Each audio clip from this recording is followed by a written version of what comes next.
नमस्कार, मी राहुल कुलकर्णी. एबीपी माझामध्ये जगभरातल्या सर्व प्रेक्षकांचं स्वागत आहे. आज रविवार असला तरी सुद्धा आपण एक राजकीय लेख, कारण कुठलाही राजकीय नेता ज्या वेळेला एखादी कृती करतो तर त्यामागे ऑब्व्हियस राजकारण असतं. आणि ते जेव्हा श्री राहुल गांधी यांच्यासारखा वरिष्ठ काँग्रेस नेता एक 1.5 पानाचा लेख लिहून हिंदू ही जी बहुसंख्य आपल्या देशातला वर्ग आहे त्याच्याबद्दलचं काही भाष्य करतो, तर आपल्याला रविवारी सुद्धा या विषयाचं विश्लेषण करणं गरजेचं आहे. आणि मधल्या ओळीतनं आपण ते अत्यंत ऑब्जेक्टिव्हली करतोच आहोत. श्री राहुल गांधी यांनी आज जो ट्विटरवरती लेख पोस्ट केलाय तो तर आहेच माझ्या हातामध्ये. त्याचं शीर्षकच फार महत्वाचं आहे. सत्यम शिवम सुंदरम असं ते शीर्षक आहे. आणि पुढे जे त्यांनी आपल्या 1.5 पानाच्या या लेखामध्ये जो उहापोह केलाय तो भारतीय जनता पार्टी म्हणजे अडवाणी आणि वाजपेयीच्या नंतरची भारतीय जनता पार्टी, ह्या पार्टीतले जे सर्वोच्च 2 नेते आहेत श्री नरेंद्र मोदी आणि श्री अमित शहा यांच्याही पेक्षा वेगळ्या पद्धतीची हिंदू धर्माची त्यांनी व्याख्या केली आहे. आणि या व्याख्येमागे जसं सर्वसमावेशकपणा वगैरे आपण ज्याला म्हणतो तसं आहेच, पण त्यामागे प्युअर पॉलिटिक्स पण आहे. ते राजकारण नीट समजून घ्यायला हवं, कारण बहुसंख्याकवाद आणि सर्वसमावेशकता असा जो क्लॅश भारतीय जनता पार्टी आणि काँग्रेस पक्षामध्ये, जे 2 प्रिन्सिपल पॉलिटिकल पार्टीज आहेत या देशातल्या, त्यांच्यामध्ये जो क्लॅश सुरू आहे तिथे बहुसंख्याकवाद हा भारतीय जनता पार्टीच्या बाजूने जाताना दिसतो आहे. आजही श्री नरेंद्र मोदी यांची जी रेटिंग आहे ते श्री राहुल गांधी यांच्यापेक्षा अधिक आहे. आणि अशा वेळेला त्यांनी भारत जोडो यात्रेपासून जी एक वेगळी भूमिका घेतलेली आहे ती राजकीय भूमिका आहे की हिंदू म्हणून जो काही बहुसंख्याक आहे त्या बहुसंख्याकामध्ये सहिष्णुता आहे. म्हणजे या देशामध्ये आज जे काही वातावरण तयार झालेलं आहे, अल्पसंख्याकांच्या मनामध्ये काँग्रेस पक्षाला वाटतं तशी जी भीती आहे ती भीती आणि तशा पद्धतीचं वर्तन हे या देशातल्या हिंदूंना अपेक्षित नाहीये, अशी ती मांडणी आहे. अशी मांडणी राहुल गांधी यासाठी करतायत की त्याच्यामागे राजकारण अशा अर्थाने आहे की उत्तर प्रदेश सारख्या राज्यामध्ये की जिथे आजपर्यंत तरी किमान बॅक टू बॅक कोणालाही सत्तेवरती येता आलं नव्हतं, तिथं योगी आदित्यनाथ ज्या पद्धतीची मेजॉरिटी घेऊन आलेत, ज्याला आपण मध्य प्रदेश, महाराष्ट्र, गुजरात, बिहार, उत्तर प्रदेश आणि काही प्रमाणामध्ये पंजाबपर्यंतचा जो भाग आहे ज्याला आपण काऊ बेल्ट वगैरे म्हणतो बिहार सहित, तर या भागामध्ये भारतीय जनता पार्टीचं जे वर्चस्व आहे त्याच्यामध्ये पूर्णपणे भारतीय जनता पार्टीनी आपण हिंदू आहोत आणि कट्टर हिंदू आहोत अशी जी भूमिका घेतलेली आहे त्याचा मोठा वाटा आहे. आणि म्हणून जर काँग्रेस पक्षाला ह्या पद्धतीच्या प्रचाराला जर काउंटर करायचं असेल तर त्यांना एक वेगळी भूमिका घेणं भाग होतं आणि त्यांनी तशी ती घेतली. पण अर्थात त्याच्यामध्ये केवळ राजकारणाचं आहे असंही मानायचं काही कारण आहे, कारण श्री राहुल गांधी हे UPA 2 मध्ये ज्या वेळेला सक्रिय झाले त्यावेळेला त्यांचं एक वागणं जे ते फिलॉसॉफिकल अधिक होतं. त्यांच्या जवळचे जे लोक आहेत ते असं म्हणतात की Rahul Gandhi is more philosophical person than politician. आणि त्यांच्या राजकारणामध्ये एक प्रकारचा फिलॉसॉफिकल टच आहे. आणि म्हणून भारत जोडो यात्रा जी निघाली ती मी तर एक्सटेन्सिव्हली महाराष्ट्राच्या मर्यादित कव्हर केली होती.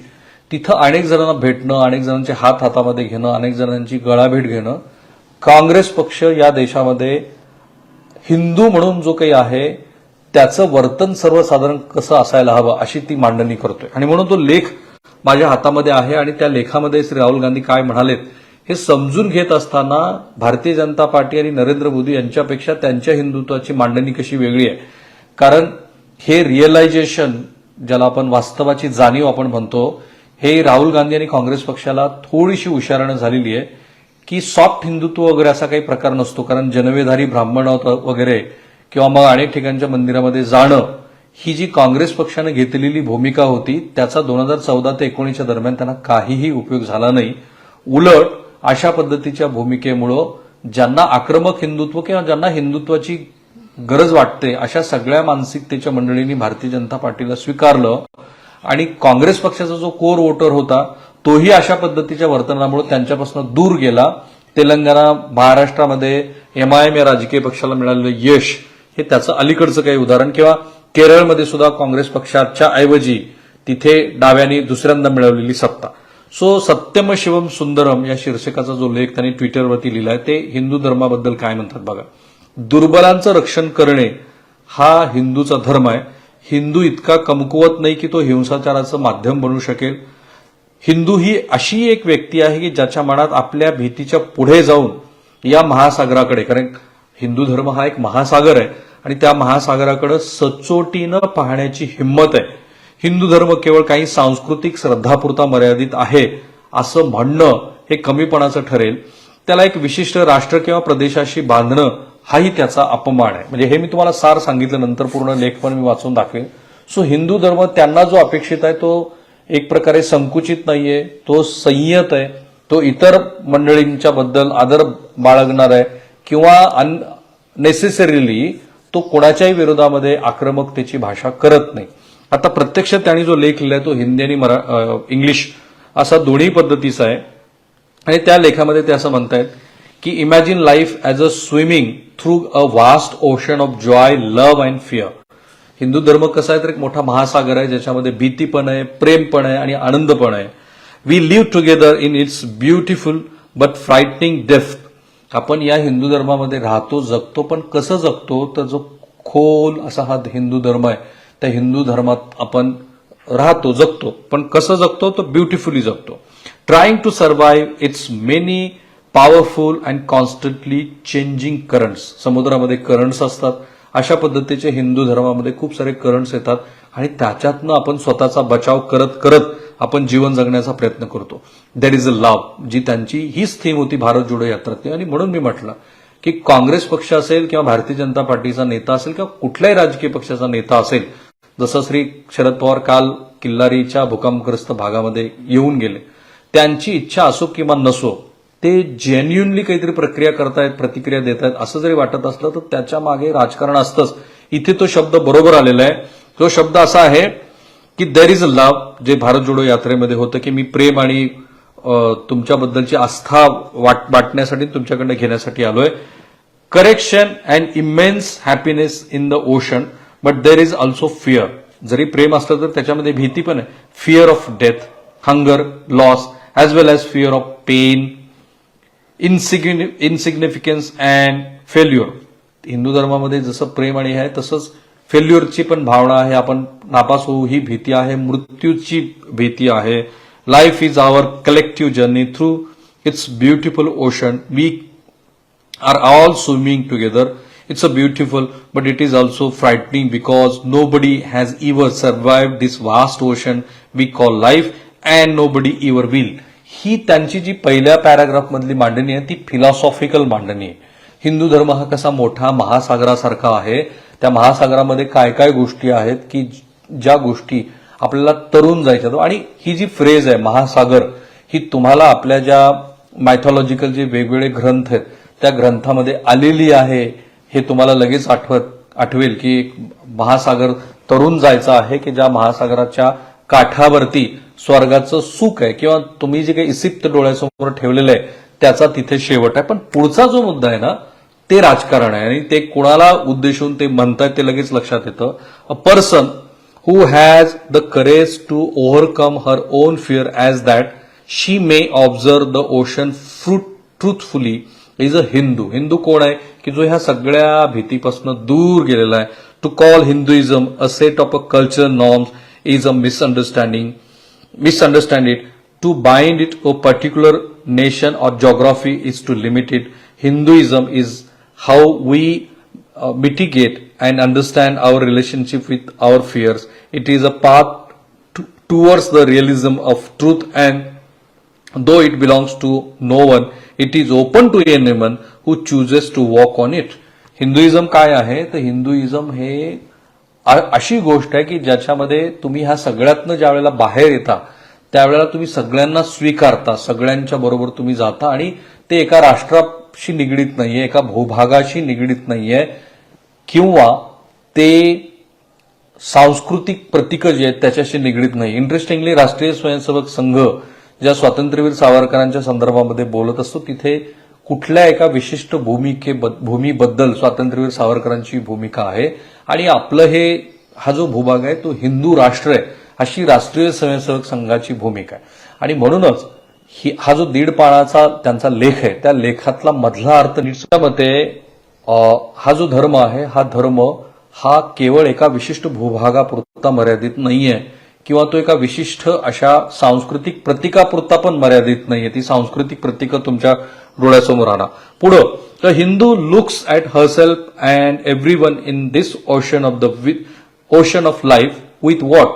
हिंदू कसं बघतो या जीवनाकडे? With love, compassion and respect, because she understands we are all swimming and drowning in exactly the same water. म्हणजे इथे जे सर्वधर्मीय मंडळी आहेत त्यांच्याकडे सुद्धा हिंदू अत्यंत संयतपणे प्रेमाने पाहतो, कारण त्याला याची कल्पना आहे की आपण सगळे एका मोठ्या महासागरामध्ये तरुण जाण्यासाठी आलेलो आहोत आणि म्हणून तो सगळ्याकडे प्रेमाने पाहतो.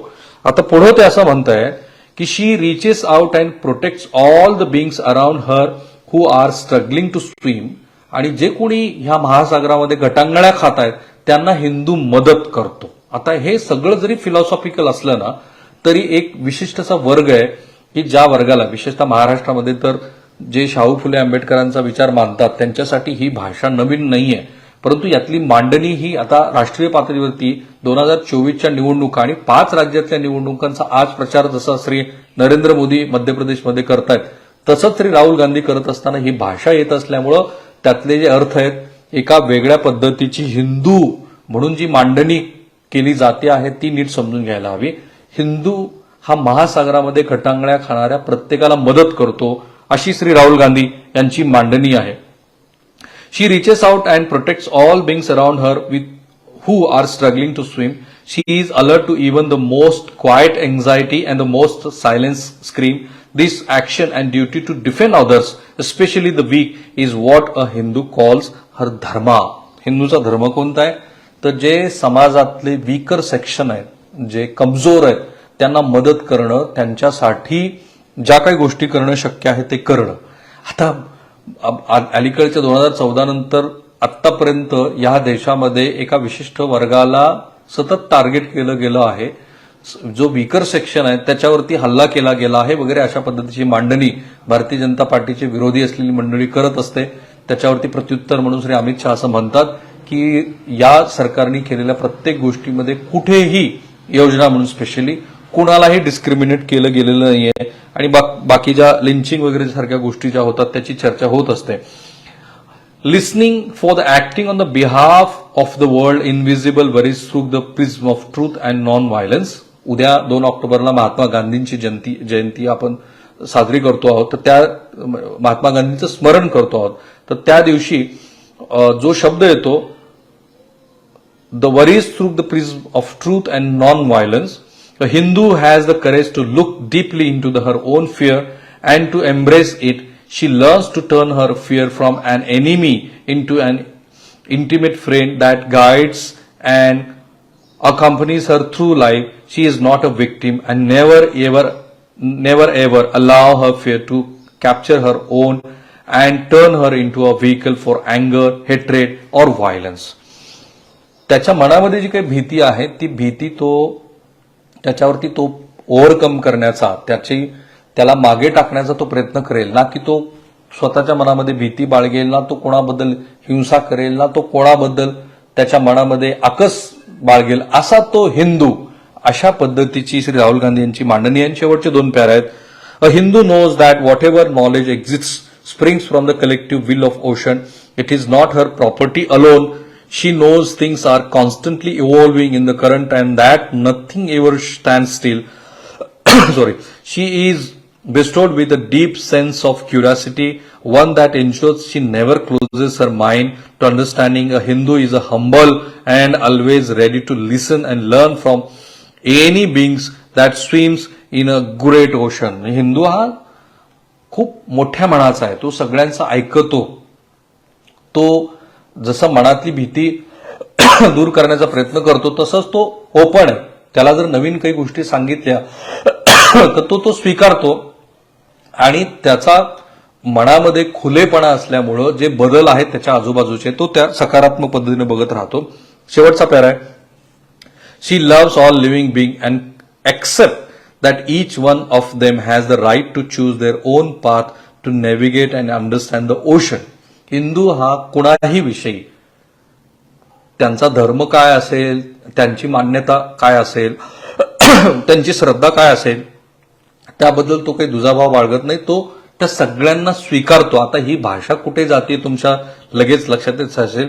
शी loves, respect and accept all paths as if they are her own. म्हणजे इतर धर्मीय जे आहेत त्यांच्याबद्दल, त्यांनी स्वीकारलेला जो धर्म आहे त्याबद्दल, हे मधल्या ओळीत, त्याबद्दल हिंदू हा त्यांना मान्यता देतो, त्यांना स्वीकारतो आणि त्यांना आपल्या बरोबर घेतो. ही जी नवी मांडणी भारत जोडो यात्रेपासून सुरू झाली आहे, हे काउंटर नेरेटिव्ह आहे अग्रेसिव्ह हिंदुत्वाला. कारण 224 लोकसभेच्या अशा जागा आहेत 2019च्या निवडणुकीमध्ये जिथे काँग्रेस पक्ष आणि भारतीय जनता पार्टी इथे जी लढत झाली तिथे भारतीय जनता पार्टीला 50% अधिक मतं मिळालेली आहेत. आणि त्यानंतर ज्या पद्धतीनं वेगवेगळ्या पद्धतीचे रिलिजियस प्लेसेसला कॉरिडॉर झालेली आहेत. आता प्रभू रामचंद्राचं जे अयोध्येतलं मंदिर आहे ते 25 किंवा 26 जानेवारीला देशाला अर्पण केलं जाणार आहे. एकीकडे हिंदुत्व त्याचं बहुसंख्याक असणं हे ठसठसीतपणे मांडलं जात असताना जो प्रिन्सिपल ऑपोजिशन पॉलिटिकल पार्टी आहे ती मात्र हिंदुत्वाची नवीन मांडणी करते आहे. ते अधिक इन्क्लुसिव्ह आहे, ते अधिक लोकांच्या बरोबर जाणारं आहे. हिंदू जसा सांगितला जातो आहे तसा तो नाहीये असं श्री राहुल गांधी सुचवतायत. आणि हाच 2024च्या निवडणुकीच्या दरम्यान काँग्रेस पक्ष आणि इंडियाच्या प्रचाराचा महत्वाचा भाग असणार आहे. आणि म्हणूनच आपण रविवारी सुद्धा या विषयाचं विश्लेषण करायला घेतलं. कारण हळूहळू एक एक पदर हे उलगडले जात आहेत. सर्वसाधारणपणे श्री नरेंद्र मोदी यांच्या विरोधामध्ये एकास एक कोणाचीही लढत होऊ नये असा पहिला प्रयत्न इंडियाचा आहे. दुसरा प्रयत्न किमान 100-150 जागा वगळून इतर जागेवरती जर जागा वाटप करता आलं तर ते करावं असं आहे.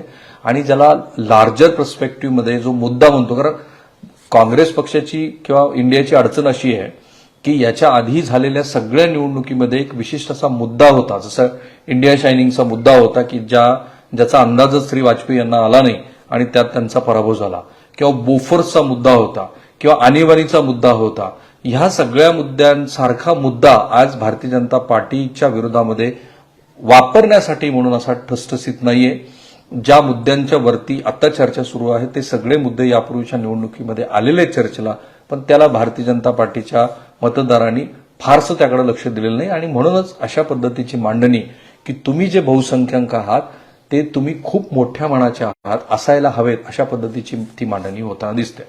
सो थांबूया आपण इथे. तुम्हाला आमचा हा जो प्रयत्न आहे मधल्या वेळीचा तो आवडतोच आहे, कारण लाखोच्या संख्येनं लोक पाहतायत, रिॲक्ट होत आहेत, त्याचे व्हिडिओ शेअर केले जात आहेत. सोबतच तुमच्या ज्या महत्वाच्या सूचना आहेत त्या जरूर या व्हिडिओच्या कमेंट बॉक्समध्ये करा, कारण तुम्ही दिलेल्या सूचना आमच्यासाठी महत्वाच्या आहेत. कारण तुमच्याबरोबरच आम्ही सुद्धा काहीतरी नवीन शिकण्याचा प्रयत्न करतो. एबीपी माझा, उघडा डोळे बघा नीट.